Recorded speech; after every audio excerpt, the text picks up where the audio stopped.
कि एक रतनपुर नाम का बहुत ही खूबसूरत गांव था जिसमें रमेश अपनी पत्नी के साथ रहता था। रमेश बहुत ही ईमानदार किसान था और वह बड़ी ही ईमानदारी से अपना काम करता था। उसकी पत्नी बहुत ही सज्जन थी और उसके पति के हर काम में हाथ बढ़ाती थी।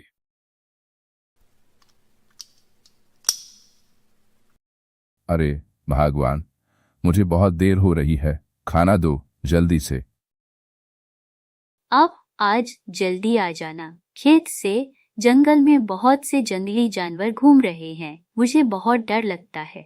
आप देर से आते हो तो।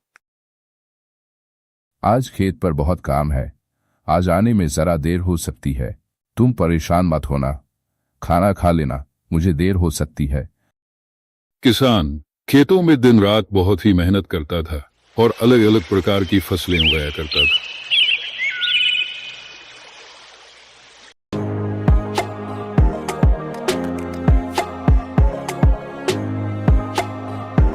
वह एक दिन बहुत ज्यादा काम करता और थक जाता है और वह एक पेड़ के नीचे सो जाता है।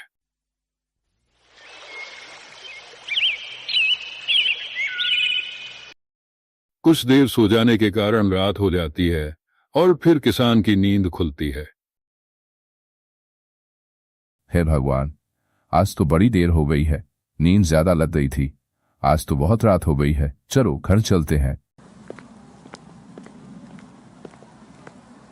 किसान डरते डरते जंगल के रास्ते से घर की ओर चलता है। तभी कुछ दूर जाने के बाद उसको एक पेड़ के नीचे बाबा बैठे दिखते हैं।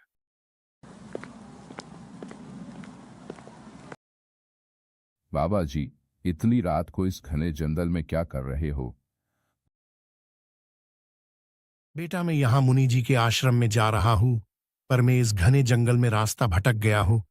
तुम मुझे रास्ता बता दोगे क्या? हाँ बाबा जी, थोड़ी सी आगे ही मुनि जी का आश्रम है। धन्यवाद बेटा, तुमने मेरी इतनी रात को मदद की। मैं तुम्हें कुछ देना चाहता हूँ। ये लो, ये जादुई गड्ढा, इसमें सोने के सिक्के हैं और ये जादुई गड्ढा है, तुम्हारे काम आएंगे। तुम बहुत ईमानदार और मेहनती हो, तुम रख लो, ये तुम्हारे काम आएगा। किसान उस घड़े को लेकर घर आ जाता है और उसकी पत्नी को बताता है। देखो भगवान, ये जादुई घड़ा है, ये मुझे एक बाबा ने दिए हैं। इस घड़े में कभी सोना खत्म ही नहीं होता है।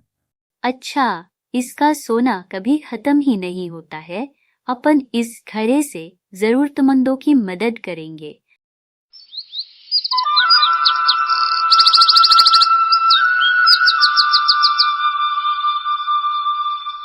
कुछ दिन बीत जाते हैं और रमेश के पास बहुत पैसा हो जाता है।